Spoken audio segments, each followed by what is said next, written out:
9. Captain Azambai, Soviet Red Army. South of Khaja Warash Air Base, Kabul Road, May 2nd. Captain Yusuf Azambai. That really stood for something in Uzbekistan. People in Russia often said that the Uzbeks were not warriors, not nowadays at least. They said that centuries of the soft life of Central Asia's most cultured land had made them effete, that their lack of interest in the Russian advance in their homeland for 150 years had helped the Slavs to consolidate their empire deep into Asia. Let them say it, he thought. The Central Asians, people like Azambai, had ruled European Russia itself for 250 years. That was longer than most Europeans had held their own more recent empires. Even in Slavic Russia, it was still remembered that those old Russian princes, the stiff-necked aristocrats, traced their ranks and titles from Mongolian and not Russian Yarliks, permits to rule, granted at Saray, the great capital of the Khan. Turkestan was not pacified by the Russians until the 1930s, and Captain Azambai, though a good communist, had heard the tales of the resistance, of the deeds of the Basmaki, and in one part of his mind he was almost proud of them. He was only 28, a product of the policy of nativization, assimilation into Slavic culture. His father had remembered the days when their country had been free, as he called it. He always called nativization Russification. But the older generation also spoke of their fear of the tortures and dungeons of the old-time emirs, of the taxes and seizures of their goods, of the forced labor and the uncontrolled epidemic sicknesses. Many of them had found, after the Bolshevik Revolution, that they could survive well enough under the Soviets, and left it at that. It was the foreignness of the Russians and their monopoly of the real control which they disliked. But there were many advantages. A man would be left alone if he kept quiet.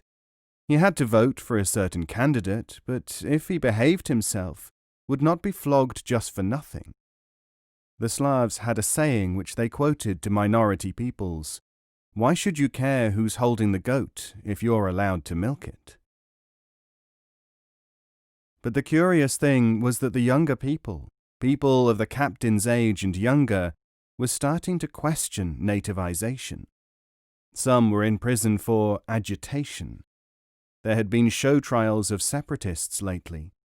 They wanted more milk and even part control of the goat. Yes, something was stirring in Turkestan. From time to time in the papers one saw that bands of murids, disciples of Sufi spiritual teachers, had been rounded up. Unofficial mosques had been established, and everyone could hear the broadcasts of the Message of Allah from the 3,000-kilowatt transmitter in Iran. And there was Radio Pakistan, mentioning unheard-of luxuries which were apparently available for ordinary people there. And Soviet Asians had come back from the Great Patriotic War against Germany to tell, in Bokhara or Stalinabad, that they'd seen the Russians run both ways, in retreat as well as in attack. And something was stirring in Captain Azambai as one of those 70 million non-Slav Soviet citizens that, had they known it, Moscow was already privately calling our Eastern Time Bomb. Before the end of the century, their birth rate would make them the majority in the Soviet Union. When he was off duty, Azambai would put on a civilian suit and a plastic raincoat, perch an Afghan fur cap on his head, and pass the time walking through the Kabul bazaars or sitting in a tea house making friends. Doing this really helped. Many of the Soviet soldiers, cut off from all contacts except those of the barrack room, were showing unwelcome psychological symptoms. Many had been sent home. The worst cases had even developed delusions. Some had become violent. Civilians would not talk to them, pretended they did not exist, or spoke to them confusingly. And shopkeepers, except for the greediest or poorest, would not seem to comprehend even the simplest words in Russian, or even in English, or the other languages which all the Kabul traders knew quite well. Yes, the tea houses helped. Although they numbered 250,000, most Kabulis seemed to know each other, or at least could place anyone after a few sentences. The captain was never quite sure whether the Afghans knew from his accent, his clothes, or his lack of mutual friends or geographical knowledge, betrayed by his conversation, that he was one of the occupying army. Nobody ever said anything about it. But then nobody ever mentioned the Russians in his presence either, in the tea houses. One day Azambai had gone into a cafe where he had guessed, by the atmosphere, that the regulars had been talking about him. They had all fallen silent and looked guilty as he entered. He even thought that he had just caught the words that the owner was saying, "He really is one of our own, he'll come home." "As kud ima hasten, you are one of our own." That was the phrase that Afghans used to one another, and it showed a deep affection, a bond that made their eyes light up. One could feel the effect almost physically. So far, however, nobody had said it to Captain Azambai. To them he was what he had represented himself to be, Yusuf the Turkestani, an official. There was an Afghan Turkestan too, of course. Exactly the same sort of people lived on both sides of the Oxus. Members of families separated by the water would wave to one another at the narrower points.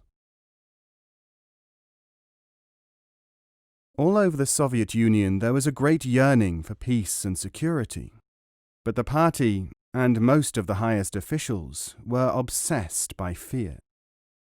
Azambai was becoming convinced that his rulers feared losing power and had displaced that fear onto the external enemy, the capitalist imperialist. But those who had little to lose, the ordinary people, seemed to fear the West less and less. Friendship with the people of other countries, not to be an outcast nation, that was what the great mass of Russians wanted. It might take a lot of time, and in the meantime Captain Yusuf Azambai sensed, day by day, a fellow feeling among the Afghans which the foolishness, as much as the evil intent of the regime, had brought about. Who would ever know what did it, had made him change his life? He started to wonder, and then stopped, and started to think again. Of course he had thought of getting out, of going to America perhaps, where you might have your own farm or a small shop. Even Russians spoke of it. They were all immigrants over there in the United States, or the children of immigrants, weren't they? Was it only the shock of how things had changed that had changed him? Or had he intended it all along? It had just come to him, the plan, as he was driving along the road. He was in an army car with some sticks of dynamite needed for training exercises. And in civilian clothes, he was off duty. The two-way radio was on so that he could be called up by the new commander if there was a crisis, to do his active duty job of spotting badmashes. He had been to the great Soviet army base at Khaja-Rawash, 6 miles north of Kabul, to see about the delayed supplies for the fortress garrison.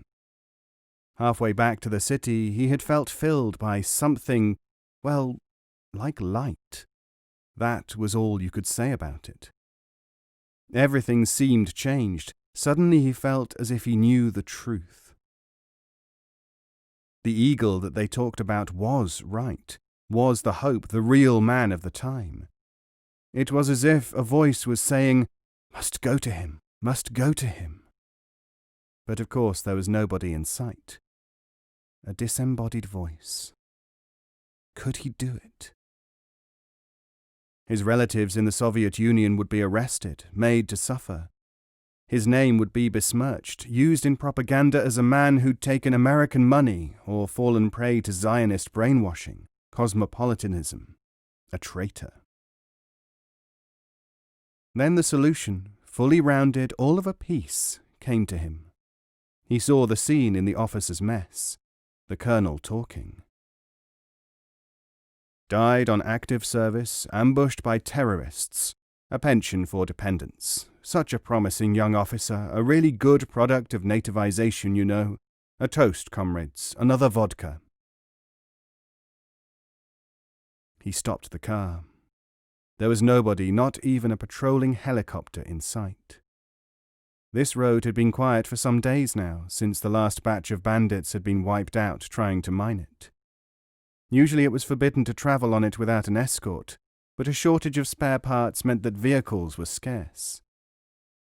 After clearing a road, the army would risk using it for a day or two, until the guerrillas came back. Captain Azambai tied together and fused the packets of dynamite which he had collected from Khaja Rawash. Then, removing the raincoat and radio from the vehicle, he drove it off the road and blew it expertly into pieces. It made a satisfactory, but not too loud, bang. One heard that particular sound all the time these days. The official explanation was that it was blasting from the quarries in the hills.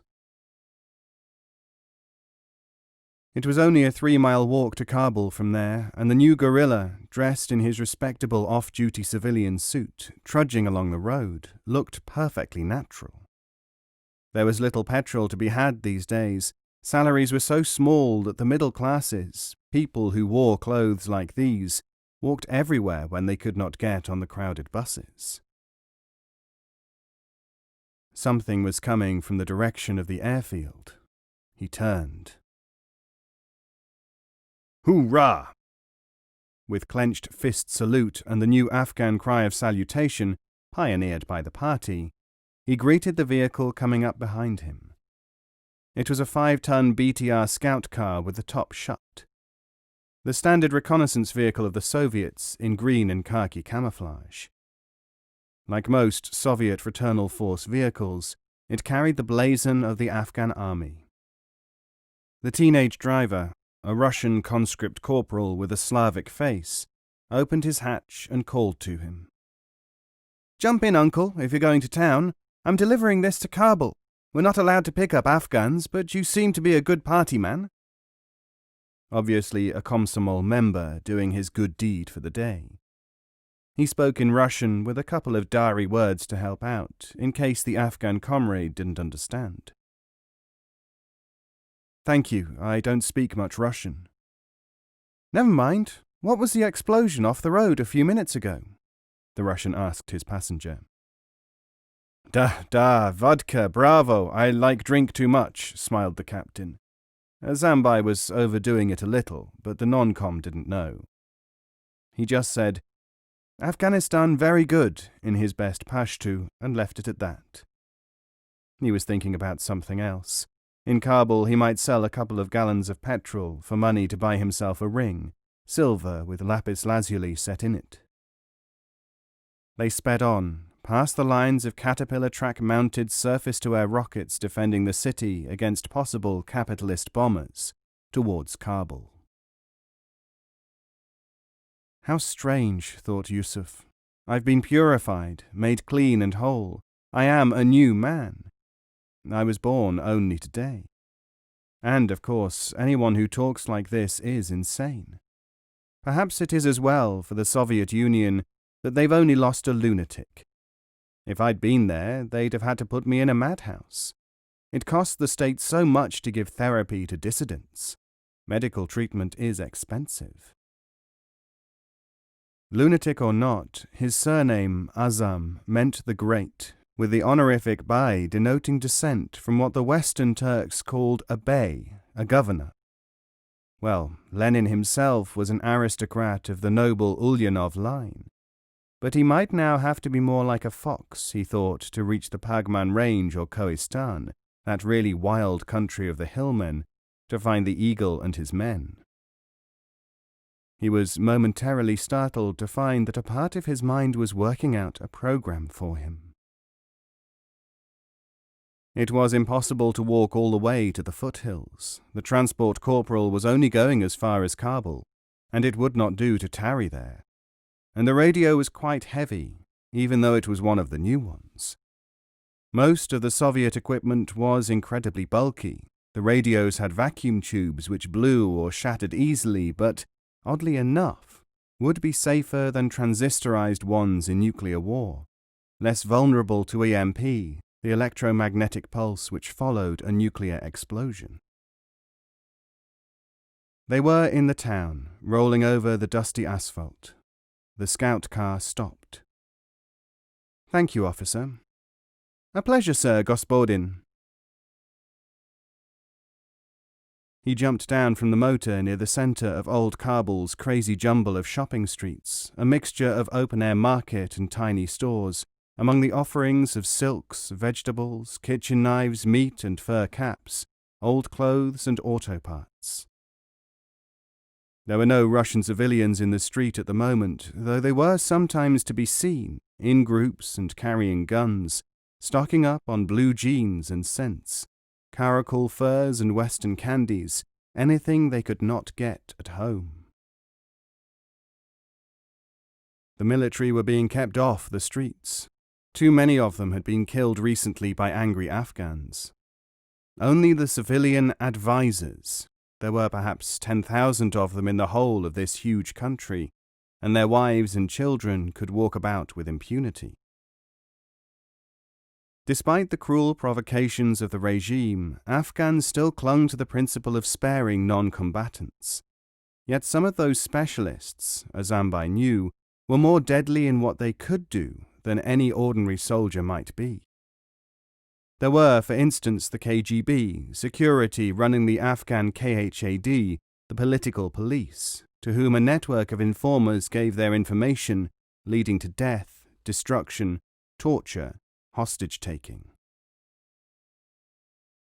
As he was walking, determined to keep moving in case a gendarme decided to ask for papers, Azambai realized that he was in familiar territory. Yes, this was the street of Banafsha-i-Ko Chaikhana, the tea-house of the Mountain Violets, which he often used to visit. There it was. Time for a cup of tea. Almost from habit, he turned and walked straight in. There were about 20 people of all ages and kinds, sitting, smoking, sipping green tea with cardamoms, gossiping as usual. Just the same as always. He sat down at a table and called for tea. It was still only 11 o'clock in the morning of the day on which he had got up as a smart and promising captain in the fraternal forces of the Soviet Union. Now he was skulking like a fox. He would have to accomplish more by sunset, get to the Eagle. The tea came, hot and sweet, with a dollop of clotted cream swimming on top, a drink that was almost a meal. He fished some coins out of his pocket, waved away the change. The lad smiled thanks. Now a shadow had fallen on his table. There was something between him and the sunshine pouring through the dirty window pane. He hadn't got a gun, but he picked up a knife from the table to be as ready as possible for anything. But it was only Wasif, a petty official from the Ministry of Frontier Affairs. "May you not become tired, Mr. Yusuf of Samarkand stock. You are early today, Janim, my life." "May you not become sad, Mullah Wasif." In Afghanistan, everyone was addressed by his father's title, if he had none of his own. Wasif sat down. "Backgammon?" "Forgive me, I'm a little tired." "Your flocks and your house are well, I hope." "Thanks to God. Are you well?" "Praise Allah." "Any news?" "None." Azambai sipped his tea, while Wasif eyed him rather narrowly, he thought. "Things are bad among the tribes, you know." But Wasif was always conspiratorial. He liked to hint at deep secrets known only at the ministry. I thought there wasn't any news. That's not news, it's going on all the time. Not a revolt? Among the tribes, you can't tell whether they're having a revolt or celebrating a marriage. Kabulis say that when they hear two Pashtuns singing love songs, they think that they're swearing at each other. Yes, I'd heard that. Suddenly Azambai felt very tired. It was almost as if someone else was talking as he said, "Listen, Wasif, where can I find the eagle and how soon can I do it?" Wasif looked at him as if he'd just disclosed an unbelievable secret. His mouth opened once or twice, then shut. Then he shook his head as if to clear it. Then he gulped a couple of times. Finally he said, "No, you must be all right, but I always thought you might be a big man in the KHAD. "No, I'm nothing like that. I just want to join the eagle," was all that the Turkestani could manage. "Then who are you? What work do you do?" "Until a few hours ago, I was a captain in the Askari Sovieti, the Soviet army." "Unmentionable interior parts of a swine." Wasif's face was a picture of astonishment. "Who are you now?" Azambai shrugged. "You tell me, my friend." Suddenly and very alarmingly, Wasif was standing up, waving his arms and shouting, "Oh people, oh brothers, come here, hear this." Azambai grabbed his arms and tried to stop him, to pull him down on the bench beside him. Wasif was laughing, though, fit to burst, and the people of the tea-house were gathering around with puzzled but interested faces, peering. "It's nothing," was all that Azambai could find to say. He repeated it several times. The crowd leant forward.